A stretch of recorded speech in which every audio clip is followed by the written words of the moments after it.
Guys welcome my YouTube channel. हमने exercise 8.2 के 5 question को कंप्लीट कर लिया। आज की इस वीडियो में इस एक्सरसाइज का लास्ट क्वेश्चन यानी कि क्वेश्चन नंबर 6 को कवर करेंगे।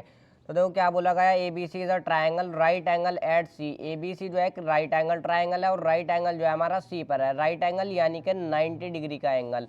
तो देखो इस क्वेश्चन में हमें डायग्राम भी खुद से बनाना है, तो डायग्राम में साथ के साथ इसके अंदर जो है बना लूँगा क्वेश्चन के अंदर।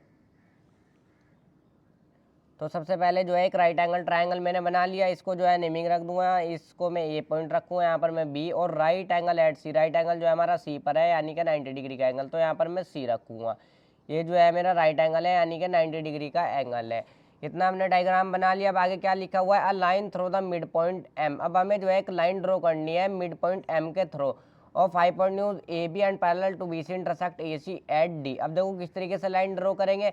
ये जो हमारी हाइपोटेन्यूज ए बी है, ये हमारी हाइपोटेन्यूज 90 डिग्री के जो अपोजिट वाली साइड होती है वो होती है हाइपोटेन्यूज।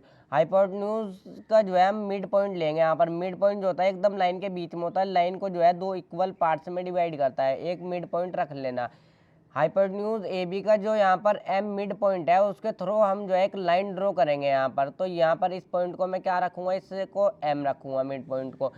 मैं मिड पॉइंट के थ्रू जो है एक लाइन ड्रॉ करूँगा जो हमारी जो है बी सी के पैरेलल होगी। ये है हमारी बी सी साइड, इसके जो है एक पैरेलल जो है मैं इस तरीके से एक लाइन ड्रॉ कर दूंगा। ये मैंने लाइन ड्रॉ कर दी। क्या लिखा हुआ है, intersect A C at D, जो हमारी जो है ए सी को इंटरसेक्ट करेगा डी पॉइंट पर। ए सी को देखो इनने जो है इंटरसेक्ट कर दिया इस पॉइंट पर यानी कि काट दिया। इस पॉइंट का क्या नाम है, डी। इस पॉइंट का मैं नाम भी बता दिया, डी। तो इस तरीके से डायग्राम बनाना मेन चीज़ है, उसके बाद तो क्वेश्चन ईजिली हो जाएगा। अब देखो हमें क्या यहाँ पर शो करना है, show that D is the mid point of A C. D जो है ये मिड पॉइंट है इसका ए सी का, यानी कि मिड पॉइंट जो होता है एकदम बीच में होता है, लाइन को दो इक्वल पार्ट्स में डिवाइड करता है। तो चलिए सबसे पहले फर्स्ट वाले पार्ट को कर लेता हूँ। In triangle A B C. अब इसमें ए बी सी ट्रायंगल में देखो हमें क्या पता है, हमें पता है कि एम जो है वो मिड पॉइंट है किसका, ए बी का। तो यही मैं सबसे पहले लिख दूंगा। अब अच्छे खासे क्वेश्चन कर भी लिए तो इजीली कर लोगे। M is the mid point,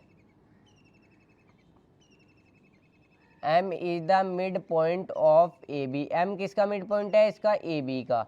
M is the mid point of A B, ये लैंग्वेज लिख दोगे जो कि हमने पीछे क्वेश्चनों में भी यूज़ करी। अब देखो ये जो लाइन है ये इसके जो है पैरेलल है, यानी कि एम डी जो है वो पैरेलल है किसके, बी सी के। तो ये चीज़ भी मैं लिख दूंगा, एम डी जो है मेरा वो पैरेलल है किसके, बी सी के। ये चीज़ जो है दोनों चीज़ें हमें गिवन है आराम से। अब देखो converse of mid point theorem आपको अच्छे से पता होगा। जब भी हम ट्राइंगल के किसी एक साइड के मिड पॉइंट से मैं एक सीधी लाइन ड्रॉ करूँ जो इस वाली साइड के पैरेलल हो, यानी कि दोनों लाइन पैरेलल हो, तो यहाँ पर ये जो थर्ड साइड है इस पर जहाँ पर ये जाकर टच करेगी ना, तो ये पॉइंट जो होगा ये होगा मिड पॉइंट। ये इस वाली साइड का मिड पॉइंट होगा। ये हमें बोलते हैं converse of mid point theorem. ये थ्योरम आपको अच्छे से पता है। तो यहाँ पर ये जो एम हो जाएगा। अब देखो यहाँ पर ये जो ट्राइंगल है, ये ट्राइंगल के किसी एक साइड के मिड पॉइंट से मैंने एक लाइन ड्रॉ करी जो हमारी जो है इसके पैरेलल है, इस वाली साइड के पैरेलल है। तो ये जो पॉइंट होगा, ये जो होगा ये वाला पॉइंट डी पॉइंट, ये जो है मिड पॉइंट होगा इसका ए सी का। यह हमें बोलते हैं converse of mid point theorem. तो हम यहाँ पर इजीली लिख देंगे, क्या लिखेंगे, D is the mid point of A C. D जो है वो मिड पॉइंट हो जाएगा ए सी का। बिल्कुल सिंपल हम ये लैंग्वेज लिख देंगे, D is the mid point of A C. D जो है मिड पॉइंट हो जाएगा ए सी का। इसका रीजन बस हम यहाँ पर दे देंगे। रीजन क्या देंगे, converse of mid point theorem, mid point theorem, converse of mid point theorem. First वाला हमने प्रूव कर दिया। अब देखो सेकंड वाला भी देखते हैं। पीछे भी इस तरीके से क्वेश्चन हमने प्रूव किए। एम डी जो है वो परपेंडिकुलर है किस पर, ए सी पर। परपेंडिकुलर जो लाइनें होती हैं ये जो है एक दूसरे को जो है 90 डिग्री पर काटती है, यानी कि चारों एंगल जो बनता है वो 90 डिग्री पर बनता है। अब हमें क्या बोला है, एम डी जो है वो परपेंडिकुलर है ए सी पर। ये जो एम डी है ये जो है इस पर परपेंडिकुलर है ए सी पर, यानी कि हमें जो है इस वाले एंगल को और इस वाले एंगल को 90 डिग्री का यहाँ पर शो करना है, इन दोनों को। मैं जो हूँ इसको कर दूंगा, बस जब ये 90 का हो जाएगा तो ये भी 90 का हो जाएगा। इस वाले को मैं जो हूँ देखो इस वाले एंगल को जो है मैं 90 डिग्री का यहाँ पर शो करूँगा।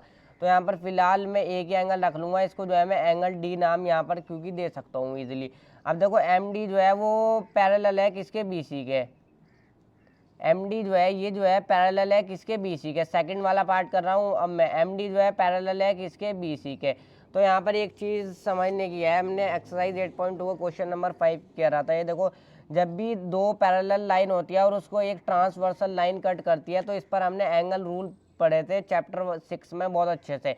एंगल ए जो है एंगल ई के इक्वल होगा, क्योंकि एक ही डायरेक्शन में बनने वाले जो एंगल होते हैं वो इक्वल होते हैं। एंगल ए जो है एंगल ई के इक्वल होगा, सी जो है वो जी के इक्वल होगा, बी जो है वो हमारा एफ के इक्वल होगा, और डी जो है इसी तरीके से एच के इक्वल होगा। ये होता है हमारे कोरस्पॉन्डिंग एंगल्स। ये कोरस्पॉन्डिंग एंगल जो है हमारे इक्वल होता है। इसी तरीके से बिल्कुल सेम यहाँ पर कंडीशन है।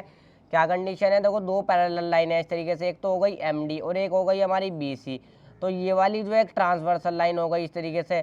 तो ये वाला जो एंगल होगा ये जो है इसके इक्वल होगा, यानी कि ये एंगल और ये एंगल जो होंगे वो इक्वल होंगे। अब जब ये 90 डिग्री का है, यहाँ पर हमें बोला था right angle at C, right angle जो है हमारा सी पर है, यानी कि सी जो होगा वो राइट एंगल होगा 90 डिग्री का होगा। तो ये वाला भी जो होगा हमारा 90 डिग्री का होगा। तो इसको किस तरीके से लिखूंगा मैं? एंगल सी जो है हमारा इक्वल होगा किसके? एंगल डी के। इस तरीके से मैं लिख लेता हूँ, एंगल सी और एंगल डी ये दोनों, यानी कि ये वाला एंगल और ये वाला एंगल इक्वल हो गए। रीजन क्या दोगे? Corresponding angles, corresponding angles. ये चीज़ हम जो है चैप्टर 6 में बहुत ही अच्छे से पढ़ करके आए हैं। Corresponding angle, angle C angle D के इक्वल होगा। अब जब एंगल सी 90 डिग्री का है तो एंगल डी भी हमें जो है 90 डिग्री का ही है, तो एंगल डी भी 90 डिग्री का ही है। अब जब ये एंगल डी 90 डिग्री का आ गया, इसका मतलब ये है ये जो एम डी है ये जो है परपेंडिकुलर है, एम डी जो है परपेंडिकुलर है ए सी पर। ये जब ये एम डी परपेंडिकुलर है ना ए सी पर, तो ये जो है इस पर ए सी पर 90 डिग्री का एंगल बनाएगा। इधर भी 90 डिग्री का बनेगा, इधर भी 90 डिग्री का बनेगा। अब हमने इसको 90 डिग्री का शो कर भी दिया। अब जब ये एंगल हमने 90 डिग्री का शो कर दिया एक, तो हम बोल सकते हैं कि एम डी जो है वो परपेंडिकुलर होगा किस पर? ए सी पर। इस तरीके से 3 डॉट लगा करके लिख सकते हो, एम डी जो है वो परपेंडिकुलर होगा किस पर? ए सी पर। ये हमने दो पार्ट कर लिया। अब थर्ड वाले पार्ट को करता हूँ। देखो, थर्ड वाले पार्ट में हमें क्या करना है? C M is equal to M में सबसे पहले सी एम देखता हूँ कहाँ को है, तो सी एम इन दोनों इसको जो है लाइन को ज्वाइन कर दोगे इस तरीके से। सी एम और एम में इन दोनों को हमें इक्वल करना है, और सी एम और एम में इन दोनों को इक्वल करना है। और ये जो है हाफ है किसके? ए बी के।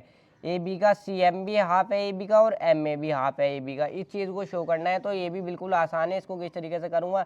इस तरीके से हमने चैप्टर 6 में भी करा, 7 में भी करा। दो ट्राइंगल ले लूँगा, उनको कॉन्ग्रुएंट करूँगा। कौन कौन से? देखो ध्यान से देखो, triangle A M D, in triangle A M D and triangle C M D. एक ट्राइंगल ले लिया मैंने कौन सा? ए एम डी, और एक ले लिया मैंने सी एम डी। इन दोनों को कॉन्ग्रुएंट करूँगा। अब सबसे पहले तो देखो, ए एम डी की ए डी साइड जो होगी और सी एम डी की सी डी साइड जो होगी, ये दोनों इक्वल होगी। ए डी साइड और सी डी साइड इक्वल होगी। क्यों इक्वल होगी? क्योंकि डी जो है मिड पॉइंट है, हमने प्रूव कर दिया। मिड पॉइंट जो होता है लाइन के एकदम बीच में होता है, लाइन को दो इक्वल पार्ट में डिवाइड करता है, तो ए डी सी डी ये दोनों जो है इक्वल हो जाएंगे। तो सबसे पहले तो ये तीन चीज़ें देखनी होती है हमें कॉन्ग्रुएंट करने के लिए, जो दोनों ट्राइंगल में सेम हो। A D is equal to C D, ये दोनों जो है इक्वल हो जाएंगे। इसका रीजन भी जरूर दोगे। रीजन क्या आएगा? क्योंकि डी जो है वो मिड पॉइंट है। D is the mid point, D is mid point. किसका मिड पॉइंट है? D is mid point of A C. D जो है वो मिड पॉइंट है ए सी का। रीजन यहाँ पर ये आ जाएगा। अब देखो, इन दोनों ट्राइंगल में देखो ए डी एम कौन कौन से? एक तो है हमारा ए एम डी, और एक कौन सा है हमारा? C M D. अब देखो, ए एम डी में ए डी एम भी 90 डिग्री का होगा, एंगल ए डी एम भी 90 डिग्री का होगा, एंगल ए डी एम भी 90 डिग्री का होगा, और एंगल सी डी एम भी 90 डिग्री का होगा। यानी कि ये वाला देखो इस तरीके से बना लेता हूँ यहाँ पर। जब ये जो है ना इधर भी 90 डिग्री का एंगल बनेगा और इधर भी 90 डिग्री का एंगल बनेगा, तो ए डी एम भी 90 डिग्री का होगा, और सी डी एम, यानी कि सी डी एम की बात करूँ तो ये वाला एंगल होगा ये वाला, तो ये भी 90 डिग्री का होगा। दोनों 90 डिग्री के होंगे। इस वाले ट्राइंगल का ये वाला एंगल ए डी एम और इस वाले ट्राइंगल का सी डी एम दोनों इक्वल हो जाएंगे। सी, चाहे इनको नाम दे सकते हो। इस वाले एंगल को एंगल 1 नाम दे दो यहाँ पर इस तरीके से, और इसको जो है एंगल 2 नाम दे दो। एंगल 1 एंगल 2 के इक्वल इस तरीके से भी लिख सकते हो। तो मैं यहाँ पर नेमिंग रख रहा हूँ। ए डी एम जो है इक्वल हो जाएगा किसके? एंगल सी डी एम के। सी डी एम, यहाँ पर जो है एंगल का निशान लगा लेना। सी डी एम ये जो है बोथ क्या लिखोगे? बोथ 90 डिग्री, दोनों जो है 90 डिग्री के है। A D M C D M के इक्वल हो गया। अब देखो, दोनों ट्राइंगल में एक साइड हमारी कॉमन है, इसमें एम डी साइड देखो कॉमन है ना, एम डी इसमें भी है इसमें भी है, तो कॉमन है। तो M D is equal to M D, M D is equal to M D, ये जो है हमारी कॉमन है। तो देखो, दोनों ट्राइंगल में तीन चीज़ हो गई जो दोनों ट्राइंगल की सेम है। तो ट्राइंगल ए एम डी जो है हमारा कॉन्ग्रुएंट हो जाएगा ट्राइंगल सी एम डी के। कौन से वाले रूल से, रूल ज़रूर पता होना चाहिए। देखो सबसे पहले साइड आई है यहाँ पर हमारी, तो साइड एस लिख दो। फिर हमारी एंगल की बात हुई है, ADM भी एंगल है, ये भी एंगल है, दोनों 90 डिग्री के है। फिर एंगल की बात हुई है, फिर साइड की बात हुई है, फिर से साइड एंगल साइड रूल से दोनों ट्राइंगल जो है कॉन्ग्रुएंट हो जाएंगे। अब मैंने इन दोनों को कॉन्ग्रुएंट क्यों किया, क्योंकि मुझे जो है CM और MA को इक्वल करना है। देखो CM और MA को इक्वल करना है, इन दोनों ट्राइंगल, जिन दोनों ट्राइंगल को कॉन्ग्रुएंट करा, इन दोनों ट्राइंगल में ही आती है दोनों साइड। अब देखो सबसे पहले यहाँ पर ध्यान से देखो, CM कौन कौन सी दो साइड को इक्वल करना है, CM और MA को। तो CM हमारा कहाँ पर है, देखो CM जो है हमारा सबसे पहले C पर गए, फर्स्ट से गए सेकंड पर गए। CM की कोरस्पॉन्डिंग साइड जो होगी वो हमारी AM होगी। अब इसको मैं AM बोल लूँ या फिर MA बोल लूँ, बात एक ही है, यानी कि AM की कोरस्पॉन्डिंग साइड कौन सी होगी, CM होगी। तो AM और CM इन दोनों को ही हमें इक्वल करना था। तो यहाँ पर किस तरीके से लिख दोगे, बिल्कुल इसी तरीके से लिख दोगे जिस तरीके से यहाँ पर क्वेश्चन में लिखा हुआ है। तो मेरे पेज पर जगह कम है, मैं यहाँ पर आगे कर रहा हूँ इसी पेज पर। तो इन दोनों को CM और AM, CM और MA, ये दोनों जो है हमारी किससे इक्वल हो जाएगी। अब देखो AM की कोरस्पॉन्डिंग साइड है CM, इसको जो है CM लिख लो या फिर MC लिख लो, बात एक ही है। यहाँ पर जो है देखो AM को जो है मैं यहाँ पर MA लिख लूँगा क्योंकि क्वेश्चन में मेरा MA है। CM is equal to MA मेरा किससे इक्वल हो जाएंगे, CPCT से। जब दोनों ट्राइंगल कॉन्ग्रुएंट हो गए तो कोरस्पॉन्डिंग साइड CPCT रूल से इक्वल हो जाती है, ये बात आपको अच्छे से पता होगा। तो CM और MA तो हमने इक्वल कर दिया। अब देखो ये M जो है मिड पॉइंट है इसका AB का, तो AM जो होगा हमारा, यानी कि MA जो होगा, MA बोल लेता हूँ क्योंकि क्वेश्चन में MA है, MA जो होगा हमारा वो हाफ होगा किसका, AB का। MA क्या बोला मैंने, MA जो होगा हाफ होगा AB का। उस चीज़ को मैं यहाँ पर इस तरीके से देखो लिखता भी हूँ, मैंने क्या बोला, ये जो हमारा MA होगा, ये जो होगा हमारा हाफ होगा किसका, AB का। यानी कि सपोज MA जो है हमारा 2 है, तो ये पूरा AB कितना होगा हमारा, 4 होगा। AB डबल होगा ना, तो MA हाफ होगा इसका, तो MA जो होगा हाफ होगा AB का। अब देखो हमें जो है क्यों होगा MA हाफ AB का, क्योंकि M जो है वो मिड पॉइंट है, M is mid point, M is mid point of AB, क्योंकि M जो है मिड पॉइंट है AB का, तो MA जो होगा वो हाफ हो जाएगा AB का। अब देखो हम इसको जो है इक्वेशन फर्स्ट मान लो और इसको जो है इक्वेशन 2 मान लो।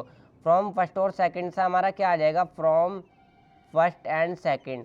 अब देखो फर्स्ट में हमारा क्या है, CM और MA इक्वल है हमारा, CM इज इक्वल टू, यहाँ पर ये वाला ब्रैकेट यूज कर लेना, ये वाला इज इक्वल टू यूज कर लेना, CM is equal to MA। First वाले में हमारा CM जो है वो MA के इक्वल आ गया और MA जो है हमारा हाफ AB के इक्वल आ गया। सेकंड इक्वेशन में MA जो है हमारा हाफ AB के इक्वल आ गया। देखो इसी चीज़ को हमें प्रूव करना था क्या, हमें जो है देखो CM is equal to MA is equal to half AB, इसी चीज़ को प्रूव करना था। यहाँ पर ये प्रूव हो जाता है, नीचे लिख दोगे हैंस प्रूव्ड।